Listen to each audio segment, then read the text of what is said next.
नवजागरण शब्द जो है वह बहुत से विद्वानों के द्वारा अस्वीकृत है, किंतु हम यहाँ इसका प्रयोग उसी रूढ़ अर्थ में करेंगे जिस रूढ़ अर्थ में यह होता आया है, यानी कि 19वीं शताब्दी का प्रारंभ से लेकर मध्य 57 की क्रांति से गति पकड़ते हुए स्वाधीनता आंदोलन की वो सारी स्थितियां जो स्वातंत्र चेतना और सुधार चेतना को गति भी प्रदान करती है और उसकी जमीन का निर्माण भी करती है। तो हम उसी अर्थ में इसे पढ़ेंगे।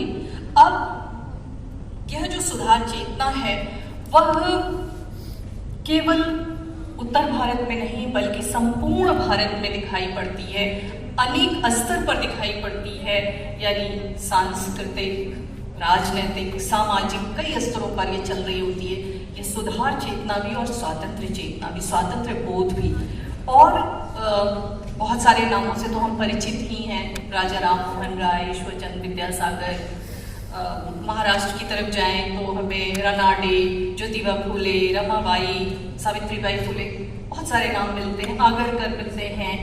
आंध्र प्रदेश की तरफ आपको वीर सिंह लिंगम मिलते हैं। बहुत सारे बड़े बड़े नाम हमारे मद्रास में एम नटराजन, बहुत सारे हमारे जो सामाजिक सुधार आंदोलन के जो अगुवा थे वे नाम मिलते हैं और उनकी चलाए जा रहे आंदोलन से हम परिचित होते हैं और देखते हैं कि वहाँ क्या क्या चीजें घटित हो रही हैं। अब ये जो सुधार चेतना है दरअसल सामाजिक व्यवस्था के भीतर चेतना पैदा करने की कोशिश है, तो कई लेयर्स पर तो है, बहुत सारी चीजें भी हैं उसके अंदर, यानी कि पैरेलल बहुत सारी और चीजें भी चल रही हैं। अस्पृश्यता के विरुद्ध जो चीजें चल रही हैं और भी तमाम चीजें, लेकिन मजदूरी को भी लेकर चीजें चल रही हैं। लेकिन जो केंद्रीय विषय है इस पूरे सुधार आंदोलन का, पूरे भारतवर्ष में जो केंद्रीय विषय है वह है स्त्री जीवन। क्यों है ये केंद्रीय विषय? ऐसा क्या था कि इसे केंद्रीय विषय बनाने की मजबूरी आ गई? क्योंकि इसे तो देखने की जरूरत ही नहीं थी, और जब देखा तो भी कितनी परेशानियां थी, कितनी मुश्किलें थी। तो दो बड़े कारण दिखाई पड़ते हैं जिसने इस स्त्री को केंद्रीय विषय बनाने पर विवश कर दिया। इच्छा से तो कोई ना बनाता। अब पहली चीज थी कि जो ज्ञान विज्ञान नए तरह का आ रहा था, नई शिक्षा नीति जो आई थी ब्रिटिश गवर्नमेंट की, जिसमें याद होगा कि हमारे खड़ी बोली गद्दे के 4 नायक भी आए थे जिन्होंने सिलेबस बनाया था। वो सिलेबस की किताबें स्त्रियों को पढ़ने के लिए प्रतिबंधित की जा रही हैं, ये बात याद है कि नहीं वो लल्लूलाल सदल मिश्र को पुरुष पढ़ेंगे, स्त्रियां नहीं पढ़ेंगी। अब देखिए कि एक तो नई शिक्षा नीति के आने से और ज्ञान विज्ञान के अनेक नए क्षेत्रों के प्रसार से जो नया युवा था उसके भीतर द्वंद्व पैदा हुआ। एक तरफ आधुनिक सभ्यता जो आ रही थी वैसा उसके मुकाबले खड़े होने का, उसके बराबर में खड़े होने का, और दूसरा चैलेंज अपनी संस्कृति, अपनी परंपरा, अपनी जो रूढ़ियां थी, अपनी जो उस समय तक कुरीति नहीं थी, कुरीति बन गई, कुरीति समझ में आई, तो अपनी जो परंपराएं थी, रीति रिवाज थे, उनसे टकराने का, इन दोनों के साथ मिलने से जो द्वंद्व पैदा हो रहा था उसके साथ एक और द्वंद्व और छटपटाहट, ये दो चीजें थी जिसने उस समय के युवा को और साथ ही साथ जो सुधार आंदोलन के लिए जो लोग आगे आए थे, सुधार आंदोलनकर्ताओं को और जो भी बौद्धिक समाज था उसको परेशानी में डाला। छटपटाहट क्या थी? औपनिवेशिक मानसिकता से मुक्ति, और वो तब संभव होगी जब आप भी श्रेष्ठता में वैसे ही होंगे, उनके बराबर होंगे, तब आप बराबरी में मुकाबला कर सकेंगे, अन्यथा आपका सिर शर्म से झुकता रहेगा। क्योंकि दूसरा जो कारण था वह था यूरोपीय संस्कृति की श्रेष्ठता के सामने खुद के हीनता साबित किए जाने से बचने के प्रयास। कैसे बचाएं अपने को? क्योंकि बचाने के लिए तो आपको कुछ ठीक करना पड़ेगा,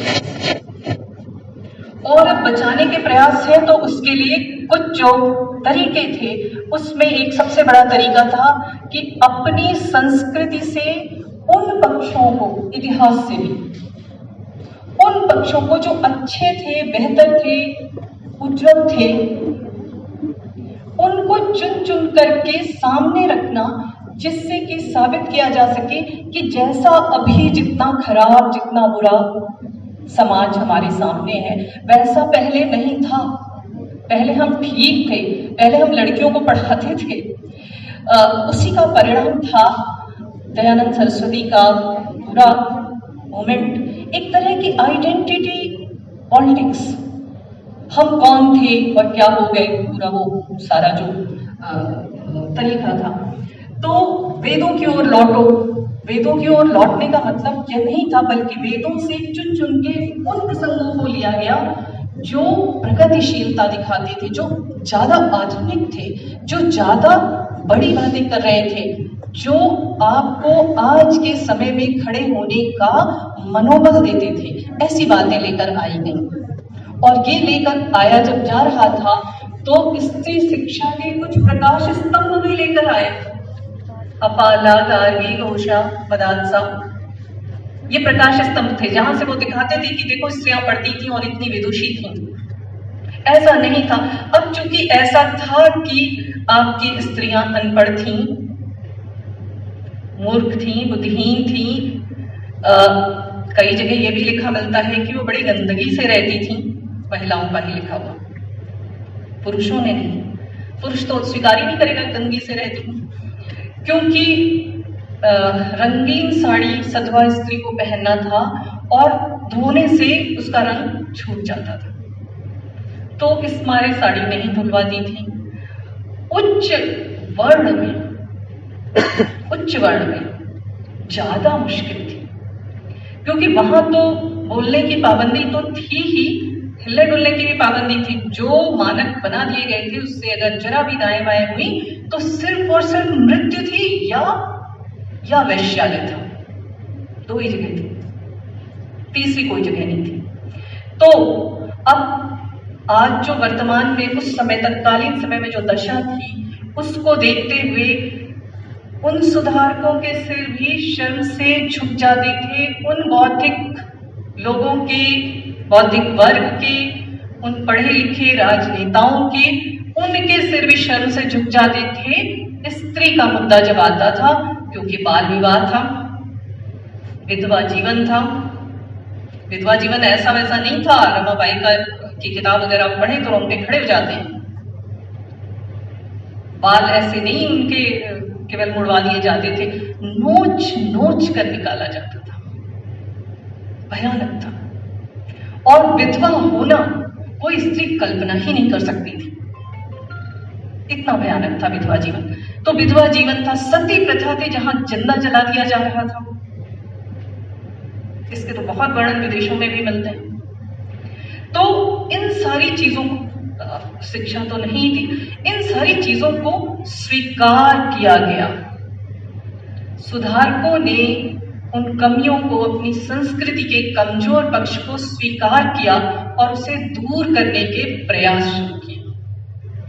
ठीक है, दूर करने के प्रयास जो शुरू किए, ऐसे बहुत सारे पर्चे मिलते हैं उस समय जो बांटे जाते थे, जिसमें सीधा हमला संस्कृति पर होता था, और उस संस्कृति में जो सबसे बड़ी बात होती थी वो स्त्री पर होता था। और उन पर्चों का उल्लेख गोरा उपन्यास में बहुत विस्तार से है। वैसे तो अब उसकी पूरी, अब वो पर्चे आर्काइव में सुरक्षित भी हैं, देखना चाहे कोई तो देख भी सकता है। लेकिन अब ये पर्चे भी आ रहे हैं, आपके ऊपर सीधा आक्रमण हो रहा है और आप अपने पक्ष में कुछ नहीं कह पा रहे हैं। नतीजा, आपको इन बुराइयों को दूर करना ही पड़ेगा, क्योंकि बाय नहीं, आपके आइडेंटिटी के सामने चैलेंज है, आप खड़े ही नहीं हो सकते।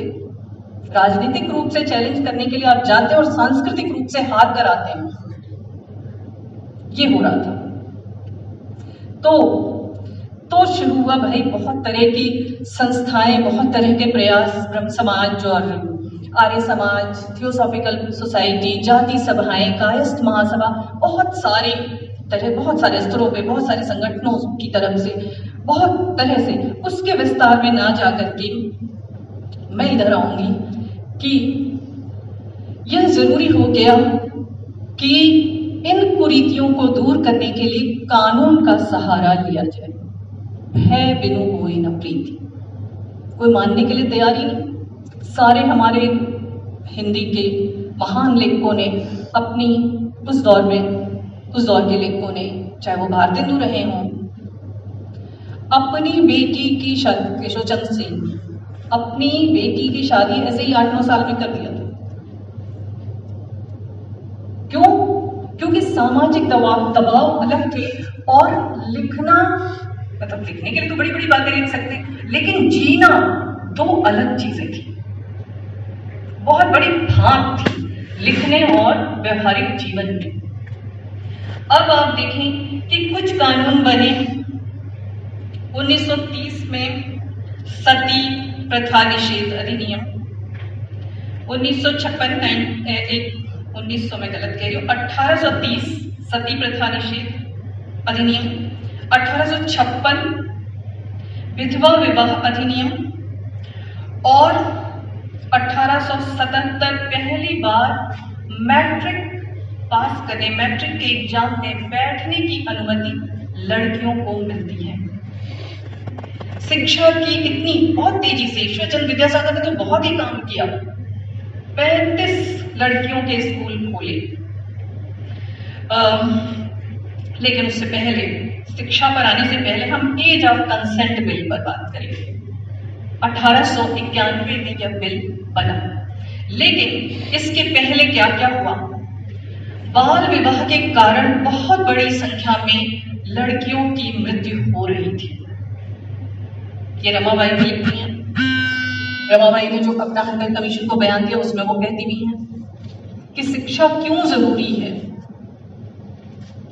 और आप देखें कि उस वर्ष, यानी जिस वर्ष एक छोटी लड़की जिसका विवाह 9 साल की उम्र में कर दिया गया था, कहीं कहीं 10 साल भी लिखा मिलता है, लेकिन 9 साल या 10 साल उस लड़की का विवाह जिनसे किया गया वो उससे उम्र में तिगुने थे। पहली बात। दूसरी बात, विवाह के दूसरे ही दिन सुहाग रात मनाते समय ब्लड लॉस के कारण उसकी मृत्यु हो गई। अब चूंकि मृत्यु हो गई, जिस तरह का वर्णन मिलता है वो बहुत दिल दहला देने वाला है, लेकिन जाहिर है कि एक लड़की और वो भी ऐसी हालत में, तो उसे डॉक्टर को तो दिखाने की कोई जरूरत है ही नहीं, क्योंकि वो तो एक बहुत छुपा हुआ 100 पर्दों के पीछे वाला मामला है कि किसी को पता नहीं चलना चाहिए। नतीजा वो लड़की मर गई। वो लड़की मर गई। फूलमणि वर्सेट कैथी केस, उस केस की फाइलें मैंने पढ़ी हैं। उस केस में हुआ क्या? ये केस किया किसने? फूलमणि के पिता ने किया, क्योंकि उन्हें शौक लग गया। परंपरा के अनुसार तो वो मानते ही आ रहे थे कि ऐसा ही होता है, लड़कियों का विवाह जल्दी कर देना चाहिए। लेकिन जब उनकी बेटी मरी तो दहल गए। समाज सुधार के जो आंदोलन चल रहे थे वो उनके साथ भी थे, ऐसा भी नहीं था कि उनसे वो दूर थे। लेकिन जब अपने घर में ये कांड हुआ तब उन्हें असल में समझ में आया। दर्ज आंकड़ों के अनुसार उस वर्ष, जो नहीं दर्ज किए गए, क्योंकि ज्यादातर तो दर्ज नहीं किए गए, सीधी सी बात है, जो दर्ज किए गए उसके भी अनुसार 109 लड़कियों की मृत्यु उस वर्ष हुई थी बाल विवाह के कारण। अब बताइए ये कितना भयानक था। आज पता नहीं इस संस्कृति में बच्चों के साथ इस तरह का अत्याचार, मतलब मेरे लिए तो एक कल्पना करना मुश्किल है कि एक 8-9 साल की लड़की का विवाह करके उसके ऊपर घर के सारे बोझ डाल दें और उससे उम्मीद करें कि वो एक आदर्श बहू के पूरे तौर तरीके वो सीख जाए और उसी तरह से वो सब कुछ करे। और यदि नहीं कर पाती है तो उसकी पिटाई होगी, क्योंकि बचपन से ही भय और दंड इसके द्वारा ही तो नियंत्रण, असल बात है नियंत्रण, स्त्री जीवन पर नियंत्रण। तो अब फूलमणि की मृत्यु से जो आंधी तूफान आया, बहुत बड़े स्तर पर आंदोलन हुआ और इस आंदोलन ने विजय भी पाई, यानी कानून बनाने पर मजबूर होना पड़ा, बिल आया। लेकिन फूलमणि के पति को सजा नहीं हुई। क्यों? क्योंकि फूलमणि के पति पर रेप का केस बनता ही नहीं था। विवाह हुआ है, पति उनकी संपत्ति है, पत्नी संपत्ति है और पत्नी के साथ वो कैसा भी व्यवहार करने के लिए स्वतंत्र है, उनका अधिकार है। पत्नी के साथ रेप हो ही नहीं सकता, चाहे वो किसी भी उम्र की हो। नतीजा कि वो बरी हो गए, पर आंदोलन नहीं रुका और अंततः उस जजमेंट के बाद आंदोलन और तेज गति से आया और अंततः 91 में बिल बना। लेकिन अब बिल बनने के पहले कमेटी बनी। कमेटी में डॉक्टर्स भी थे, समाज सुधारक भी थे। अब जो बात अभी मेरी और अमिता जी की हो रही थी कि आखिर ऐसा है क्यों, इतना अंतर विरोध है। और वही जो शुरू में मैंने कहा कि परंपरा, अपने रीति रिवाज, अपने तौर तरीके, अपनी जीवन शैली, अपनी जो चीजें चली आ रही थी, उनसे नई चीजों की टकराहट इतनी आसानी से स्वीकृत नहीं हो सकती थी। डॉक्टरों ने एज ऑफ कंसेंट की उम्र दी 16 वर्ष उस समय और सुधारक भी नहीं मान रहे थे। 16 बहुत ज्यादा है, इतने में तो लड़की समझदार हो जाएगी, सवाल जवाब करने लग गई तो नहीं। बाकी जो सामान्य जनभावना थी वह भी तैयार नहीं थी और ब्रिटिश गवर्नमेंट जो थी वह बीच का रास्ता चाहती थी। वो चाहती थी कि कोई ऐसा रास्ता निकाला जाए जिससे कि जो जनमानस है उसकी परंपरागत भावनाओं को ठेस ना पहुंचे। वो बना रहे, वहां टकराना नहीं चाहते थे क्योंकि स्वाधीनता आंदोलन भी चल रहा है, एक और पक्ष नहीं खोलना चाहते थे। तो नतीजा बीच का रास्ता अपनाने के लिए जो बिल आया उसमें एज ऑफ कंसेंट उम्र जो रखी गई वह 12 वर्ष रखी गई। अंततः 9-10 से बढ़ा किसी तरह 12 पे पहुंचे। पर डॉक्टर्स का लिखित जो उसमें है सलाह बयान वो 16 वर्ष के लिए है। अब इसी के साथ ये बात जब भी करती हूँ तो मुझे हमेशा रुक्माबाई याद आ जाती हैं। हिंदुस्तान में पहली बार देह के अधिकार को लेकर एक मुकदमा चला। आप सोचिए कि नवजागरण की और सुधार आंदोलनों की वो कौन सी लहर थी जो चेतना के इस तरह के रूप तैयार कर रही थी और उसकी नींव में शिक्षा थी, स्त्री शिक्षा। इसीलिए मैं कहती हूँ कि पहला और सबसे जरूरी कदम स्त्री शिक्षा ही है। और वहां रमाबाई भी बार बार ये बात कह रही है कि स्त्री शिक्षा के बिना कुछ नहीं होगा। शिक्षित होगी तो फैसले लेने की तरफ आएगी और हम देखते हैं कि रत्नाबाई फैसले लेने की तरफ आ जाती हैं। और आप देखेंगे ये एक अद्भुत केस है कि रखमाबाई का विवाह भी बचपन में हो गया है दादाजी भीखाजी से। और जब भीखाजी आते हैं रखमाबाई का गौना कराने ले जाने अपनी पत्नी को, तो वो इनकार कर देती हैं क्योंकि इतने दिनों में उन्हें पढ़ लिख लेती हैं और इतने दिनों में उन्हें समझ में आता है कि ये लड़का उनके योग्य नहीं है, ये सामंती है, विलासी है, इसमें बड़े दुर्गुण हैं, दुर्गुण थे और उन दुर्गुणों का उल्लेख मिलता है। तो ऐसे लड़के के साथ वो क्यों जाएंगी? अब देखिए वो इनकार कर देती हैं तो कानून के अनुसार मनुस्मृति को बहुत कोट किया है हमारे भारतीयों ने तो, और प्रताप नारायण मिश्र तो मनुस्मृति के पूजा करने वाले हैं। तो कानूनन भीखाजी को ये अधिकार था कि वे अपनी पत्नी को, क्योंकि पत्नी संपत्ति थी उस समय तक, भी ले जा सकते हैं किसी भी हालत में। ऐसे बहुत सारे प्रसंग हमें मिलते हैं जब पत्नियों को घसीट कर ले जाया गया है। बहुत सारे पौराणिक भी ऐसी कहानियां मिलती हैं जिसमें इंद्र ने आदेश दिया घसीट कर ले आओ, तो घसीट कर लाने की प्रथा रही है। तो भीखा जी ने सोचा था घसीट के ले जाएंगे, लेकिन अब मामला अड़ गया, एकदम इनकार कर दिया। और इस इनकार में उनके पिता का समर्थन है। और ये अब भीखा जी को तो भाई अहंकार बहुत बड़ा है, पुरुष अहंकार, तो उन्होंने केस कर दिया। 1884 का ये एक माइलस्टोन, ये ऐसा केस जो इतिहास बनाता है, नया इतिहास। और ये मुकदमा जब चलता है तो रखमाबाई के पक्ष में रनाडे आ जाते हैं। सामाजिक सुधार आंदोलन के जो करता थे उस समय महाराष्ट्र के तमाम जो सुधारक थे वो पक्ष में आ जाते हैं। मुझे लगता है आज भी ये बड़ा मुश्किल है कि इस तरह से पक्ष में आया जाए, पर रखमाबाई के पक्ष में आते हैं। और नतीजा क्या होता है कि जज पर भी ये प्रेशर होता है, और जज साहब है पिन्नेजाद, अंग्रेज। उनको समझ में नहीं आता कि ऐसा कैसे हो सकता है कि कोई पुरुष अपनी पत्नी को जबरदस्ती घसीट कर ले जाए। इसलिए वो रखमाबाई के पक्ष में फैसला दे देते हैं और हंगामा मच जाता है।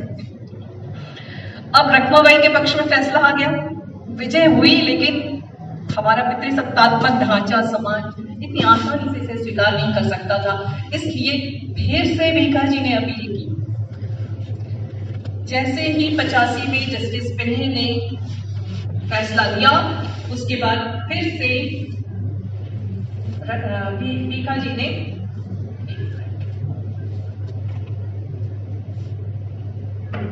अपील की। और अब दूसरी पॉलिटिक्स शुरू हुई, भारतीय परंपरा या पश्चिमी प्रभाव, क्या चलेगा।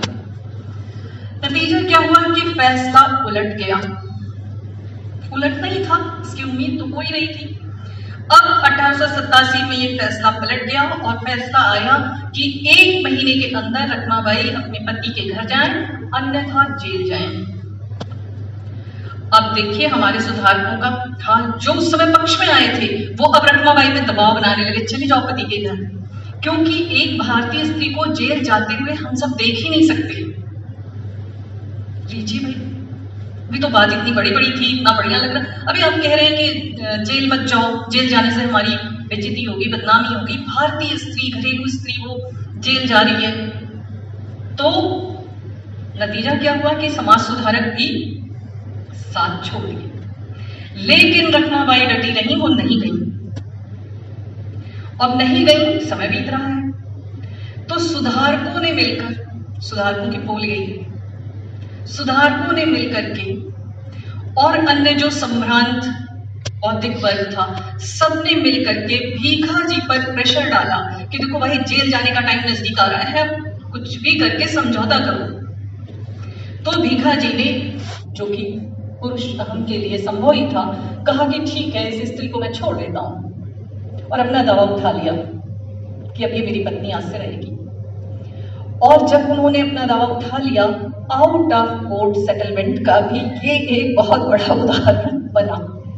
तो फिर तुरंत ही रखमाबाई मेडिकल पढ़ने इंग्लैंड चली गई और लौटी डॉक्टर बनकर ही। अब रखमाबाई का तो केस हो गया इतना हंगामेदार, पूरे हिंदुस्तान को उसने हिला दिया। तो भला हमारे जो साहित्यकार हैं, जिनको हम अभी अच्छा कह रही थी, नवजागरण के अग्रदूत वो लोग, तो वे साहित्यकार जिन्होंने पत्रकारिता में इतना बड़ा योगदान दिया, ऐसे इन लोगों के विचार क्या थे। प्रताप नारायण मिश्र ने अपनी पत्रिका में लिखा, गैर पतिव्रता स्त्रियों का प्रतिनिधि उदाहरण है ये औरत, और बहुत अपशब्द कहे। ठीक है, उनको तो कहा, चलो इतनी रेयर बात थी। लेकिन जो लड़कियां पहली ग्रेजुएट हुई थी, रत्नाबाई भी पढ़ी लिखी थी और डॉक्टर बनकर लौटी। उनसे पहले आनंदी जोशी भी डॉक्टर बनकर लौटी थी। लेकिन जो सबसे पहली डॉक्टर बनी थी, सबसे फर्स्ट ग्रेजुएट बैतूल महिला कॉलेज की, 2 ग्रेजुएट एक साथ 2 लड़कियां पास आउट हुई थी वहां से। भारतेंदु ने सारे विरोध के बावजूद अंततः उनके पास होने की खुशी में इनाम स्वरूप उनको बनारसी साड़ी भेजी थी। तो इसका भी कुछ अर्थ है। पुरुष की पूरी जो इकोनॉमी है, पूरा जो जीवन है, उसका बीज शब्द है उपहार, बीज शब्द है अर्थ, धन, और स्त्री का जो है जीवन, उसका बीज शब्द है उपहार। वो कुछ भी करेगी तो उपहार मिलेगा। विचार भी उपहार में ही मिला। राजेंद्र यादव जी ने कहा कि भैया इनको एक स्त्री विमर्श का उपहार दे दो। तो ये उपहार वाली चीज बड़ी अजीब है। और अपनी पत्रिका में क्या लिख रहे हैं? पत्रिका में अपशब्द लिख रहे हैं, भेज रहे हैं बनारसी साड़ी। पत्रिका में अपशब्द लिखा उस लड़की के लिए जिसने ग्रेजुएट करने के बाद एमए भी किया, उसमें से एक ने, और दूसरी मेडिकल पढ़ने चली गई। वो पहली भारत की स्त्री डॉक्टर बनी पहली, और दूसरी जो थी उसने एमए किया, और एमए करने के बाद पहली बार नौकरी में कोई स्त्री आई। 75 रुपए उस जमाने में से तनख्वाह मिलती थी, जिसके लिए हमारे प्रताप नारायण मिश्र ने इतनी गालियां दी हैं कि मतलब इस औरत ने पूरी औरत जाति को ही भ्रष्ट कर दिया। और याद करिए कि एक वो समय था जब स्त्रियों पर पढ़ने के साथ ये दबाव था, और अगर नौकरी कर रही तो और भी दबाव गहरा था कि उन्हें और भी अधिक पारंपरिक अपनी भूमिकाओं में और भी अच्छी तरह रहना है। मेरी माँ ये बताती थी कि उनके ऊपर ये दबाव होता है कि नहीं, उन्हें और भी बेहतर तरीके से, वरना लोग कहेंगे कि देखो अपने कैरियर में मस्त हो गई, वरना लोग कहेंगे कि पढ़ने लिखने लगी तो अब एडजस्ट तो कर ही नहीं सकती, इतना पढ़ी है। और मेरी नानी को और ज्यादा समस्या थी। तो ये वो पीढ़ी चली आ रही है। आप देखिए वो शुरुआती जिन्होंने पहली बार पढ़कर कोई मुकाम हासिल किया, उनके लिए हमारे साहित्यकारों की ये स्थिति है। और जरा विलाप देखिए, ये तो मैं जरूर पढ़कर सुनाऊंगी। प्रताप नारायण मिश्र कह रहे हैं, हाय एक वह दिन था कि हमारे यहाँ सतीत्व उस पराकाष्ठा को पहुंचा हुआ था कि जीते जी जल जाना एक रिवाज हो गया था। और एक यह दिन है कि पतिव्रता ढूंढे मिलना कठिन है। रत्नाबाई के संदर्भ को ही उद्धृत करते हुए लिख रहे हैं, हाय विलाप है। और महिमा मंडन किसका है? सती हो जाने का। जिस सती प्रथा के खिलाफ 1830 में अधिनियम बन गया, जिसके खिलाफ इतने आंदोलन चले, जिस पर इतना फजीहत हुई, इतनी शर्मिंदगी उठानी पड़ी पूरे भारत को, उसका महिमा मंडन कर रहे हैं। अब देखिए, तो रत्नाबाई के साथ एक और चीज हुई कि ये जो कानून बने, इन्होंने एक मजबूत पृष्ठभूमि का काम किया, जिससे पुरुष सुधारक तो जो काम कर ही रहे थे, लेकिन स्त्री सुधारकों को यह जमीन मिली कि वे मजबूती से खुद आगे बढ़ करके अपनी लड़ाई लड़ सकें। ये भी हुआ, और ये संभव हुआ इन सब कानूनों और इन सब फैसलों और इन सब निर्णयों के कारण। और अब देखिए कि कुछ ऐसी किताबें भी लिखी गईं जो स्त्री चेतना के निर्माण में बहुत बड़ा काम करती हैं। सीमंतनी उपदेश जिसे कन्हैयालाल मुंशी कन्हैयालाल अलगधारी, और उन्होंने इस छोटी सी किताब है सीमंतनी उपदेश, जिस पर लिखने वाले का नाम नहीं है, अज्ञात हिंदू औरत लिखा हुआ है। आजकल मैं देख रही हूँ कि अज्ञात हिंदू औरत को इंटरनेट पे कई लोग अज्ञात हिंदू महिला कहने लगे हैं। महिला शायद ज्यादा अच्छा लग रहा होगा, मतलब यहाँ पर भी अज्ञात हिंदू औरत जो मूल है उसको औरत को हटा के महिला। तो खैर ये भी मानसिकता की ही बात है। पहले ये फारसी में छपी, फिर ये नागरी में छपी। कन्हैयालाल अलगधारी जी ने 300 प्रतियां फ्री बांटी। ये तो ठीक है, खुद छपवाया इसे, खुद का पैसा खर्चा किया। लेकिन इस किताब की जो बात थी, 1882 में किताब आती है और इसी के समानांतर आती है ताराबाई शिंदे की स्त्री पुरुष तुलना। लेकिन इस किताब की जो खास बात थी, उसकी भाषा से आज जब हम पढ़ते हैं तो इसकी भाषा में थोड़ा ज्यादा तीखी लग सकती है, लेकिन उस समय के हिसाब से तो इतनी धार जरूरी थी। यह एक नई स्त्री दृष्टि का निर्माण भी करती है। गहनों पर जिस तरह से, गहने आपकी सिक्योरिटी दरअसल नहीं है। परलोक की अवधारणा, पति की सेवा करने से परलोक मिलेगा, किसने देखा है परलोक? इतने स्त्री प्रश्न उठाती है किताब। छोटी सी किताब, एक लाइन, आप एक लाइन मिस नहीं कर सकते, इतनी बातें उदाहरण दे देगा। तो जब गहनों पर बहुत फटकार लगाती है और कहती है सिक्योरिटी नहीं है, क्योंकि जब आपकी सिक्योरिटी का सवाल आता है तब ये गहने आपसे ले लिए जाते हैं, कोई ना कोई छीन लेता है। आप इससे कितना कमा पाती हैं, क्या कर पाती हैं? क्योंकि आपकी सिक्योरिटी वो है ही नहीं जिसे आप जैसे ही मौका मिलता है या तो बनवाने के चक्कर में रहती, या पहनने के चक्कर में रहती, या छुपाने के। तो आपका सारा जीवन अपनी उस सिक्योरिटी, वो सिक्योरिटी जो है ही नहीं, और उस गहनों के भद्देपन पर कि उसे पहनकर आप कितनी भद्दी लगती हैं, अच्छी सुंदर नहीं लगती।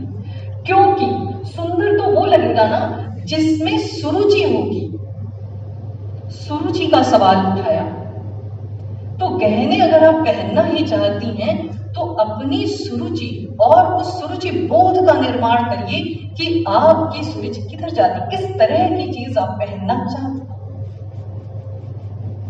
ना कि आप उन गहनों के प्रेम में पड़ करके अपना जो वर्तमान है उसे खो दें। जूते पांव में नहीं पहनने का रिवाज था, औरतें नहीं पहनती थी, पहन नहीं सकती थी। इस पर भी फटकारा है कि आप अगर पहन लेंगी तो क्या हो जाएगा। पुरुष पहने तो ठीक है, आप पहन लेंगी तो क्या हो जाएगा? जमीन टूट जाएगी, फट जाएगी, धरती नष्ट, क्या हो जाएगा? तो जूते नहीं पहनकर दरअसल आप अपना नुकसान करती हैं। जूते पहनने के बाद इतनी छोटी छोटी बातें। पहली बार स्त्रियों की इंद्रिय सुख की बात उठाई गई विधवा विवाह के संदर्भ में। क्यों नहीं होना चाहिए, क्यों जरूरी है विधवा विवाह? बाल विधवाएं बहुत ज्यादा होती थी। एक तो उनके विवाह इतने बचपन में कर लिए जाते थे, ऊपर से ज्यादातर बहुत अधिक उम्र के लोगों से होते थे, और मृत्यु दर बहुत ज्यादा थी जो मैंने बताया ही। तो उन सारी चीजों को लेकर के और खासकर स्त्री धर्म शिक्षा को कटघरे में खड़ा किया है, खूब अच्छे से फटकार लगाई। क्या है ये स्त्री धर्म? ध्यान होगा अगर आप में से किसी को कि पुराने जमाने में एक कहावत चलती थी कि अगर कोई स्त्री कलम छू लेगी, उठा लेगी और लिखने की कोशिश, अगर कलम उठा ले उसने छू दिया तो वो विधवा हो जाएगी। और विधवा होना तो कोई स्त्री अफोर्ड कर ही नहीं सकती थी, असंभव जीवन था, इतना कठिन जीवन। तो नतीजा क्या था कि पढ़ो नहीं। इसके पीछे ये वह पैदा करना था कि पढ़ो नहीं। लेकिन रमाबाई अपनी परिचय में ये बात कहती है अपनी किताब में, the high cast Hindu women में। रमाबाई कहती हैं कि उनके पिता जब गए रानी को पढ़ाने, बहुत विद्वान थे, और जब रानी को पढ़ाने गए तो उन्होंने कहा कि रानी ने तो कलम उठाई तो इसका पति नहीं मरा और इसको भी कुछ नहीं हुआ, ये तो ठीक है। तो वाच करते थे रानी को, पहले रानी पर प्रयोग हो गया, फिर वो घर में आए, उन्होंने अपनी पत्नी को सुबह जगाना शुरू किया 4 बजे कि बच्चों के उठने के पहले तुम कलम पकड़ोगी और लिखोगी, और उन पर प्रयोग हो गया कि देखें कुछ नुकसान होता है या नहीं। और जब कोई नुकसान नहीं हुआ काफी दिनों तक, तो उन्होंने कहा कि यह पाखंड है, क्योंकि मैं भी नहीं मरा और मेरी पत्नी पढ़ लिख भी गई, पढ़ने लगी उनकी पत्नी रमाबाई की माता। अब उन्होंने रमाबाई पर बीड़ा उठाया प्रयोग का, और उन्होंने कहा कि तब तो मैं अपनी बेटी को भी पढ़ा सकता हूँ। और जब उनके शिष्य पढ़कर चले जाते थे, या तो उससे पहले या उसके बाद, वो वही पाठ पूरा रमाबाई को पढ़ाते थे। आप सोचिए कि अगर समाज में इस तरह की चेतना आएगी जो ये समझ सके कि शिक्षा का अर्थ ही ये है कि आप समझ सकें कि कहाँ पाखंड है, कहाँ व्यर्थ है। उन्होंने प्रयोग करके देखा और इसका उल्लेख बताए गए हैं। तो ये जो सेक्स की जरूरत की बात पहली बार सीमंतनी उपदेश में आती है, और फिर ताराबाई शिंदे की उसी समय मराठी में पहले आती है, जहां इसी स्त्री धर्म की, इसी पतिव्रत धर्म की कटु आलोचना की जाती है। और यहाँ भी शिक्षा की वकालत है कि हमें क्या चाहिए, हमें तो शिक्षा चाहिए। कलम उठाने से तुम मर नहीं जाओगी अगर सीमंतनी उपदेश कहती है, और तुम्हारा पति नहीं मरेगा, क्योंकि दुनिया में बहुत सी बहनों ने कलम उठाया है और उनका कुछ नहीं हुआ, उनके पति नहीं मरे। अगर दुनिया में बहनों के पति नहीं मरे हैं या अन्य जगहों पे नहीं मरे, तो तुम्हारे क्यों मर जाएंगे। अब रमाबाई की किताब आती है 1887 में, the high cast Hindu women. इस किताब को इंग्लिश में आती है, और इस किताब को छपने के लिए, इस पर बात करने के लिए उन्हें अमेरिका जाना पड़ता है। भारत में संभव नहीं हो पाता है, जबकि खुद रमाबाई इतनी बड़ी समाज सुधारक हैं, पंडिता रमाबाई कहलाई। उन्होंने बहुत विद्रोह किए परंपराओं से। विधवा आश्रम की फूलाबाद में विवाह भी अंतरजातीय किया, बहुत। लेकिन यह किताब जो थी, ये पहली बार हाई कास्ट हिंदू वुमेन पे बात कर रही थी। हाई कास्ट की औरतों की क्या हालत है, और दिल दहला देने वाली किताब। इसका भी एक भी पन्ना आप खाली नहीं छोड़ सकते, आप ऐसे ही नहीं आगे बढ़ सकते। इतनी तब पता चलता है, उदाहरण देती हैं कि कैसे विधवा हुई, कैसे उसे ले जाया गया, सारी चीजें आपको देखिए इस तरह का, सारे अनुभव परक वर्णन, और उन सब के विरुद्ध कि अगर ये जीवन है तो ये जीवन नहीं चाहिए। और सबसे बड़ी बात कि रमाबाई का समर्थन अमेरिका में बैठी हुई जो वहां काम कर रही थी स्त्री मुद्दों पर, उन्होंने किया। बहुत सारे ऐसे विदेशी लोगों ने समर्थन किया जो हैरान करने वाला है। तो रमाबाई की इस किताब ने बहुत हलचल मचाई। अब जब इतनी हलचल मचाई, तो जाहिर है कि जैसे रखमाबाई के लिए विलाप किया गया था, रमाबाई के लिए भी किया ही जाएगा। तो यह बात हम प्रताप नारायण मिश्र को ही कोट करके करते हैं कि सोशल कॉन्फ्रेंस बहुत प्रसिद्ध थी, और उसकी जो मीटिंग्स होती थी वे भी अपने आप में बहुत हलचल भरी होती थी। तो सोशल कॉन्फ्रेंस की एक मीटिंग में प्रताप नारायण मिश्र भी उसकी प्रसिद्धि से आकर्षित होकर के गए।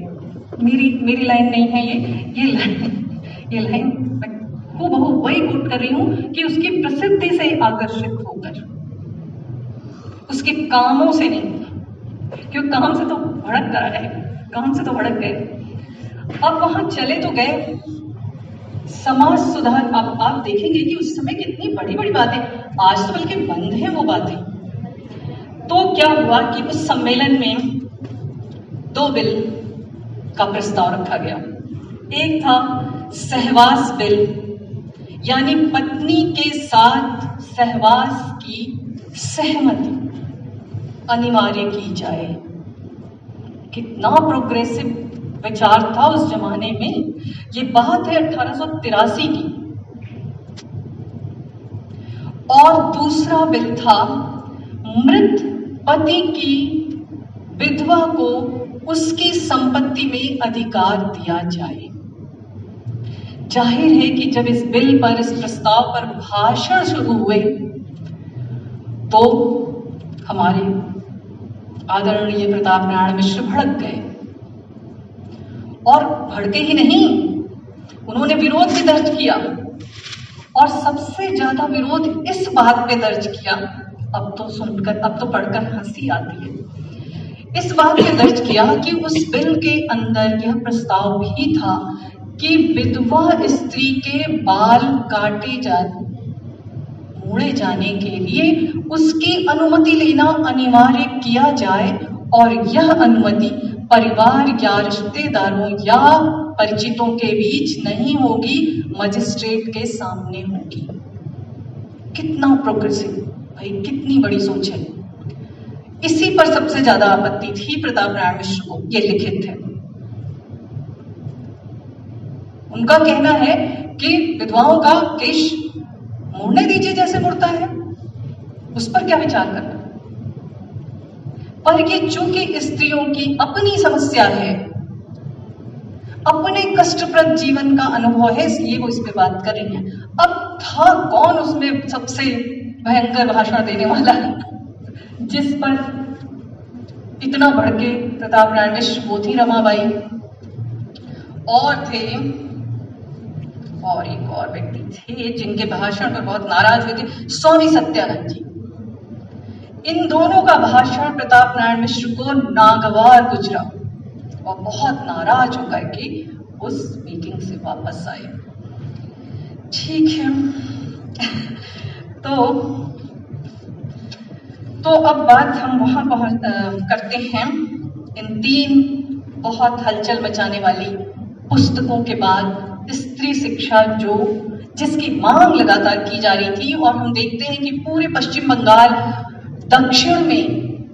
के दक्षिण में भी इस पर बहुत बल था, बहुत ज्यादा कोशिश हो रही थी कि स्त्री शिक्षा, जिन अभी मैंने 2 ग्रेजुएट लड़कियों की बात की, वो जिस विद्यालय से, जिस बालिका स्कूल से पढ़ी थी, वो ईश्वरचंद विद्यासागर का ही, उसके सचिव थे, बैथून कन्या पाठशाला, और उसके बाद बैथून महाविद्यालय खुला, कॉलेज खुला, जिससे ये महिला कॉलेज कहते हैं कि पहला महिला कॉलेज था। वैसे तो कहते हैं एशिया का पहला महिला कॉलेज था, लेकिन अब ये मुझे कंफर्म जानकारी नहीं है। तो स्त्री शिक्षा का मुद्दा ऐसा मुद्दा था जिस पर एक कमीशन बैठा, हंटर कमीशन, और जो हमारे समाज सुधारक थे, इनके सामने ये द्वंद्व तो था ही, लेकिन हिंदी क्षेत्र में उनके अंतर विरोध ज्यादा गहरे थे, हिंदी क्षेत्रों में, और उससे भी ज्यादा गहरा अंतर विरोध था हमारे हिंदी लेखकों में। हमारे हिंदी लेखक चाहते थे कि जो स्त्री की परंपरागत भूमिका है, परंपरागत जो रूढ़ छवि है उसकी, उसी के भीतर थोड़ा सा उन्नत करके उसको स्त्री शिक्षा का मामला निपटा दिया जाए। इससे ज्यादा की जरूरत ही क्या है। तो अपनी सुविधाओं में दखलंदाजी, अपनी सुविधाओं को कम करना कौन चाहेगा।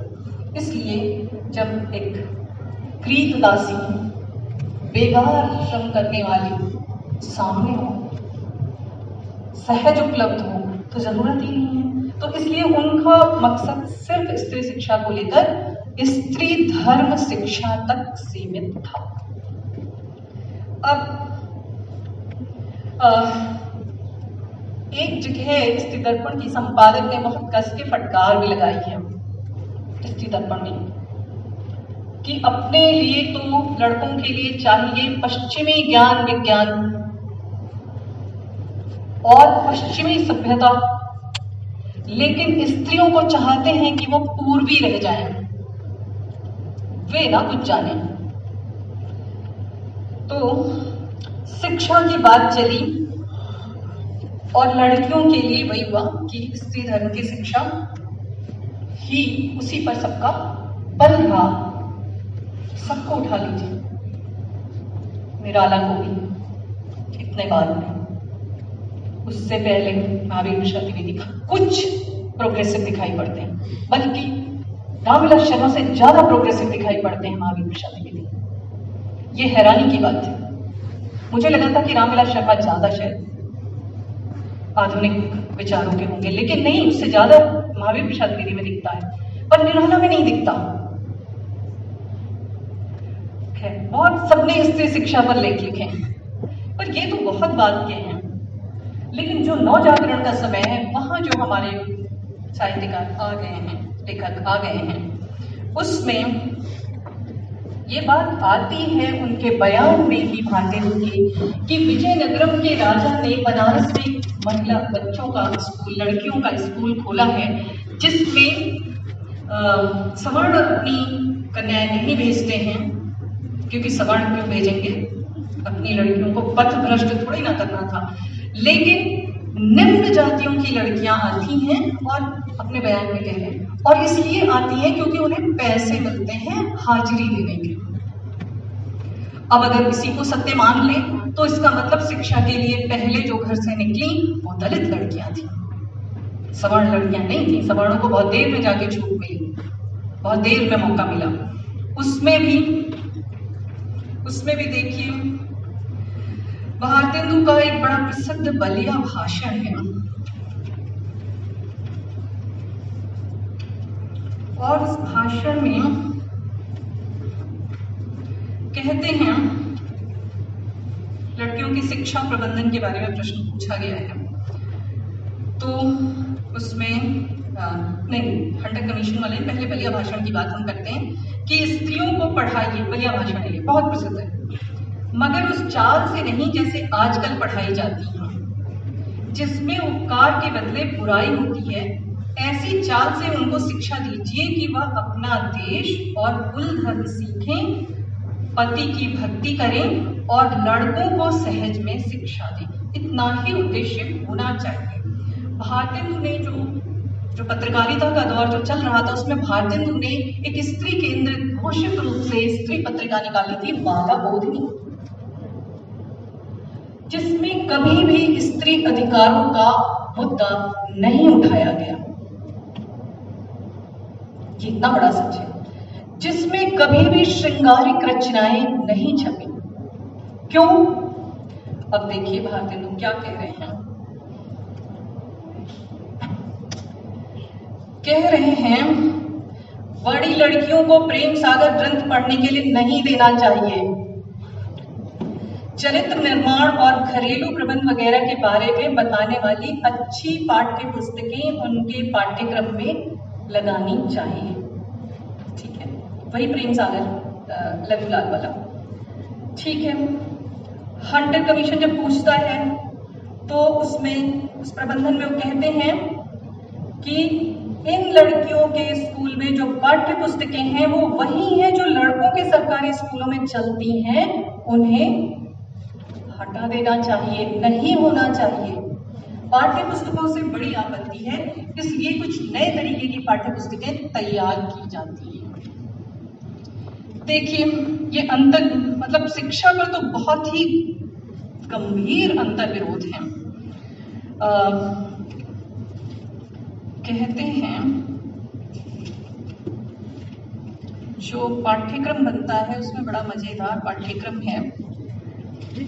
हाँ, ये पाठ्यक्रम है। हाँ भाई, ये किताब, इसका नाम ही है शीलवती। शीलवती नाम ही है तो सोचिए उसका टेक्स्ट क्या होगा। और दूसरी किताब तैयार होती है स्कूलों के पाठ्यक्रम के लिए। बनारस के क्वींस कॉलेज के गणित और विज्ञान के प्रोफेसर हैं जिन्होंने ये किताब बनाई। शीर्षक है, क्योंकि अब लड़कियों के लिए शीलवती तो बनी गई, तो कौन सी और कौन सा नाम ले आए, इसलिए लड़कियों के लिए पहली किताब कक्षा 1, लड़कियों के लिए दूसरी किताब कक्षा, लड़कियों के लिए तीसरी किताब। वाह भाई, कमाल की बात। ये लड़कियों के लिए है, स्पष्ट है, इसे लड़कों को पढ़ने की आवश्यकता नहीं है। ये वही देश है जहां पढ़ाया जाता है ना, क्या राम पाठशाला जा और बिमला पानी कमला पानी भर, यही वाला है। तो ये इस किताब में से मैंने अच्छी लड़की शीर्षक नाम के लेख से उसकी पहली पंक्ति कोट की है। अच्छी लड़की वह है जो अपने घर का काम दिल लगाकर करे। क्या कोई पढ़ी लिखी समझदार लड़की अपने घर का काम बिना दिल लगाए कर देगी? या कोई लड़का जिसे अपने घर की जिम्मेदारी दे दी जाए वो बिना दिल लगाए अगर करेगा तो उसे पता है कि परिणाम क्या होगा। जिस काम को आप बिना दिल के करेंगे वो वैसा ही बेदिल बनेगा, वो अच्छा तो नहीं हो सकता चाहे कोई करे। याद होगा आपको कि बहुत लंबे समय तक गृह विज्ञान लड़कियों के लिए अनिवार्य विषय होता था और सिलाई कढ़ाई बुनाई आना ही चाहिए। अब आप बच्चों से पूछिए, बहुत सारे बच्चों ने तो मशीन भी नहीं देखी होगी, लड़कियों ने आज की कैसे सिलाई कढ़ाई बुनाई करते हैं उन्हें पता ही नहीं, अंदाजा ही नहीं। मुझे ध्यान है कि मेरी माँ हमेशा ये बात कहती थी कि जब एक लड़की कमाती है तो वो अपने साथ बहुत सारा रोजगार सृजित करती है, वो केवल अकेले के लिए नहीं कमाती। और ये बात मैं आज तक देखती हूँ कि वाकई उसके साथ कितने लोग जुड़ जाते हैं जो काम पाते हैं। भले ही ये कहा जाए रिड्यूस करने के लिए कि उसका काम कैसे चलेगा, पर सच्चाई तो यही है कि जब एक आदमी भी काम करता है तो वो अपने साथ, अगर उसने गाड़ी खरीदी है तो गाड़ी धुलवाने के लिए रखेगा, औरों को काम देना शुरू करता, पर उससे ज्यादा मात्रा में काम स्त्री देती है जब वो कमाती है। अगर उसने भी एक गाड़ी खरीदी तो वो भी तो एक रखेगी, धोने के लिए, गाड़ी साफ करने के लिए एक आएगा घर में, बर्तन धोएगी, कितने सारे काम, कोई धोबी भी हो सकता है, कोई, इतने सारे काम इतनी सारी जगह बटेंगे। लेकिन अब क्या किया जाए, यहाँ तो पूर्वाग्रह है, यहाँ तो यही है कि इन्हें सिर्फ स्त्री धर्म तक सीमित रखो। अब ये पाठ्य पुस्तकें बनी, अब चूंकि भारतेंदु का विचार ही है कि इस लड़कियों को श्रृंगार की किताबें तो बिल्कुल नहीं पढ़ने को देना चाहिए, इसका मतलब ध्वन्यार्थ इसका यह निकलता है कि भारतेंदु निश्चित रूप से एकदम विश्वास के साथ अडिग थे कि उनकी पत्रिकाएं महिलाएं नहीं पढ़ती हैं और न पढ़ेंगी, क्योंकि उसमें तो श्रृंगार के पद हैं। इसलिए बाला बोधनी में श्रृंगार के पद नहीं दिए जाते थे। अब एक और समस्या है कि भाई एक और स्टेटमेंट देते हैं, लेकिन उससे पहले हम हंटर कमीशन की रिपोर्ट बता दें। रमाबाई ने बिल्कुल, जितने एक तरफ मैंने उनको पढ़ा भारतेंदु के बयान सारे प्रश्नों के, और दूसरी तरफ रमाबाई के बयान पढ़े, इतना कंट्रास्ट था। एक आदमी हवाई बातें कर रहा है और भयभीत है स्त्रियों से कि कहीं उनके नियंत्रण से ये निकल ना जाए, और दूसरा आदमी जमीन से बात कर रहा है। मैं व्यक्ति के रूप में देख रही हूँ रमाबाई को, एक व्यक्ति जो जमीन से बात कर रहा है, जो ये कह रहा है कि जरूरत क्या है इस समय इस देश को, स्त्री शिक्षा इतनी ज्यादा जरूरी है। और एक बात जो सबसे ज्यादा ध्यान खींचती है, जो कहती हैं इसी बयान में कि लड़कियों को मेडिकल पढ़ाया जाना नितांत आवश्यक है, क्योंकि इस देश को महिला डॉक्टरों की बहुत ज्यादा जरूरत है। कितनी बड़ी बात उस समय कह रही है। और यहाँ ये स्त्री शिक्षा में उलझे हुए हैं, इन्हें कुछ दिख ही नहीं रहा है, न मृत्यु दिख रही है, न कुछ दिख रहा है, न वो शर्मिंदगी जो हमारे सुधारक झेल रहे हैं, जो हमारे राजनेता झेल रहे हैं, ये अभी वहीं अटके हुए हैं। और रमाबाई के बयान पढ़ करके एकदम दिमाग खुल जाता है, अरे इतनी बड़ी बड़ी बात, इतने तर्कों के साथ कह रही है, इतने आंकड़ों के साथ कह रही है। अब कमीशन की रिपोर्ट आई। रिपोर्ट में 2 काले धब्बों का जिक्र है। देर तो नहीं हो रही है, जल्दी समेटने की कोशिश करते। ये 2 काले धब्बे थे। पहला, भद्र वर्ग ने शिक्षा के प्रति दिलचस्पी बहुत कम दिखाई। भद्र वर्ग से तात्पर्य उसी उच्च वर्ग से था, वर्ग। दूसरा, स्त्रियों को शिक्षित करने के प्रति यहाँ घोर निष्क्रियता है। ये 2 काले धब्बे गए हैं। अब भारतीय लोग क्या कहते हैं? अब चूंकि स्त्री शिक्षा का दबाव बढ़ता जा रहा है, तो भारतीय लोग कहते हैं ईसाई महिलाओं द्वारा जनाने में जाकर शिक्षा देने से देशी स्त्रियों में शिक्षा के प्रति चाह की बजाय विरक्ति पैदा होती है। किसने बता दिया भाई? किसने बता दिया ऐसा? भारतीय स्वयं स्त्रियों के नेता अपने को मान ले रहे हैं। किसी स्त्री, चाहे वह घरेलू हो, चाहे वह पढ़ी लिखी हो, चाहे वह किसी भी वर्ग से आती हो, भारतीयों को अपना नेता नहीं बनाया है। जैसे विमल कुमार जी को किसी स्त्री ने अपना नेता नहीं बनाया है। वे कौन होते हैं? स्त्रियों की तरफ से प्रतिनिधित्व करने वाले, स्त्रियों का नेतृत्व करने वाले, वर्चस्व को कायम रखने वाले, अपने नियंत्रण में सारी कठपुतलियों की डोर पकड़े रहने वाले कौन होते हैं? उसी तरह भारतीय तो कौन थे ये सब कहने वाले, लगातार ये सब लिखने वाले, लगातार ऐसे बयान देने वाले, और फिर ग्रेजुएट लड़कियों को बनारसी साड़ी भेजने वाले। तो अब मामला यहीं तक नहीं रुकता है। अगर थोड़ा समय है तो मैं थोड़ी सी बातें और कहूंगी और फिर स्त्री दर्पण पर आ जाऊंगी कि भारतीय तो छद्म नाम से कुछ पत्र भी लिखते हैं तमाम सारी पत्रिकाओं में, कलवचन सुधा वगैरह वगैरह सब छद्म नाम से, और उसमें बताते हैं कि अगर स्त्रियों को पढ़ाया, अपनी लड़कियों को भेजा पढ़ने, तो क्या होगा, क्या हो जाएगा। बहुत सी कुमारी लड़कियां किंचित स्फुट यौवना बाजार में घूम घूम कर कागज, पेंसिल इत्यादि वस्तु लेती हैं और यहाँ के लुच्चे लोग उन पर बोली ठठोली बोलते हैं। हम यह सब वृतांत देखकर बड़े आश्चर्य में आए कि ये सब लड़कियां कौन हैं और ऐसा निर्लज्ज हो क्यों बेधड़क बाजार में घूमती हैं और कागज, पेंसिल इत्यादि जो वस्तु इनके काम की भी नहीं क्यों मोलती हैं। लोगों ने कहा, आप नहीं जानते, ये सब लड़कियां बाला पाठशाला में पढ़ती हैं। यह बात सुन मुझे बड़ा पश्चाताप हुआ कि हाय, स्त्री शिक्षा का क्या यही फल हुआ? क्या स्त्रियां पढ़ लिख कर स्वेच्छाचारी होना और अपने सास ससुर का नाम डुबोना चाहती हैं? माँ बाप का नाम गायब है भाई, माँ बाप का नाम तो हम रोशन करते ही नहीं।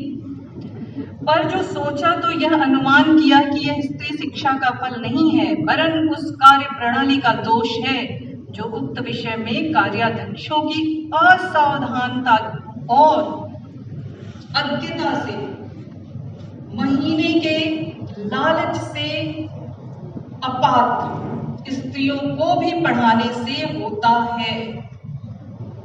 अब बताइए क्या किया जाए ऐसे में, ऐसे सांचे में ढालने की जो इतनी प्रबल इच्छा हमारे इन तथाकथित महान लेखकों को है। ऐसे में जाहिर है कि कुछ स्त्रियों ने आगे बढ़कर पत्रकारिता में भी दखल दिया और पत्रिका निकाला, खुद संपादक बनी, भारत भगिनी पहली ऐसी पत्रिका आई। हरदेई उसकी संपादक थी और हरदेई ने खुद ही हलचल मचा दी थी अपने जीवन से। उन्होंने बैरिस्टर रोशनलाल से शादी कर ली थी, प्रेम विवाह, और प्रेम विवाह एक मामूली चीज नहीं थी, तत्कालीन समाज में तो बिल्कुल भी नहीं थी। तो वैसे ही हलचल मची हुई थी, ऊपर से एक पत्रिका भी निकाल दिया 1888 में। और भारत भगिनी का जो तेवर है और जो विस्तार है वह बहुत बड़ा है। इसी तरह स्त्री दर्पण जाहिर है कि 1909 में आई। रामेश्वरी नेहरू उसकी संपादक हुई पर स्त्री दर्पण की कुछ खास बातें थी। इसका जो संपादकीय का एक नमूना है उसे देखा जा सकता है।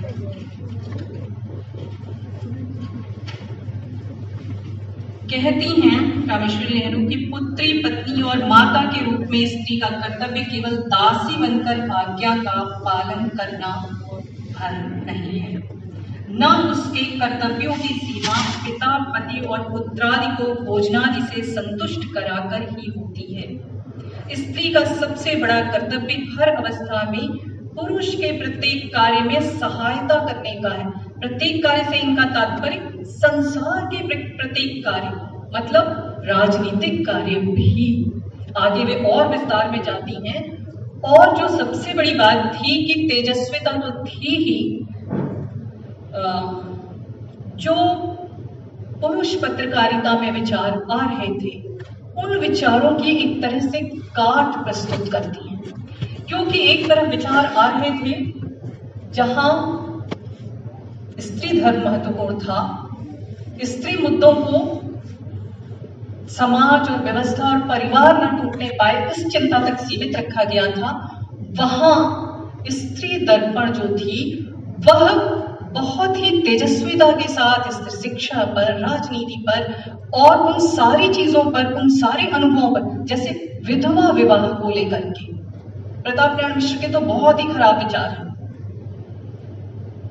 भारतेंदु के भी विचार नहीं ठीक है, और भी जो तमाम उस दौर के लेखक आते हैं वे भी इसके समर्थन में नहीं है। लेकिन आपने देखा सीमंतनी उपदेश में भी इतना समर्थन था, और स्त्री दर्पण में तो सीधा सीधा संपादकीय में समर्थन है, और इस पर बकायदे जमीनी तौर पर कार्य होता है। स्त्री दर्पण का अर्थ सिर्फ स्त्री को स्त्री मुद्दों तक सीमित रखना नहीं था, बल्कि देश के ज्ञान, विज्ञान और विभिन्न विषयों की जानकारी, विभिन्न क्षेत्रों की जानकारी, कौन गवर्नर जनरल बनकर आया है तुरंत जानकारी, तुरंत स्त्री दर्पण के अंक में कहां क्या हो रहा है, किसने कौन सा भाषण दिया, उसका सार क्या था। और इतना ही नहीं, कुछ लोगों के ऐसे लेख लगातार छपते थे, गणेश शंकर विद्यार्थी के लेख, जो राष्ट्रीय चेतना की बात कर रहे थे, क्योंकि स्त्री को भी तो चाहिए, पूरी दुनिया चाहिए। ये किसने बता दिया कि आधी दुनिया, आधी आधी, सब मैं नहीं मानती। जिस आंख से एक पुरुष पूरी दुनिया को देखता, उसी आंख से एक स्त्री पूरी दुनिया को देखती है। ये आधा आकाश, ये तो मुझे कभी समझ भी नहीं आया, कोई संभव है कि एक आदमी पढ़ लिख कर निकले और आधा ही आकाश देखे? वो भी अर्थतंत्र देखेगा, वो भी राजनीति समझने की कोशिश करेगा, वो भी सारी चीजों को जानने की कोशिश की तरफ जाएगा। तो यहाँ वो विस्तार दिखाई पड़ता है, वो चीजें दिखाई पड़ती हैं, और इनके कुछ साथी रामरिक सहगल, इन्होंने बाद में चांद निकाला, विश्वम्भरनाथ जिज्जम, ये सब इनके क्रांतिकारी साथी हैं, जो खाली समर्थन ही नहीं देते, वो चीजें भी जुटाते हैं, जो काट है, जो बता रही है कि किस बात, ये स्त्री दर्पण वाले कह रहे हैं कि हर उम्र की विधवा का विवाह होना चाहिए।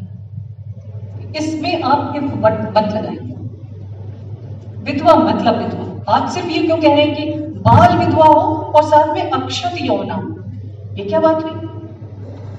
जब सहमत हुए बाल विधवा के लिए, बाल विधवा विवाह के लिए, तो यही शर्त उसमें आ गई, तो इसका भी विरोध है।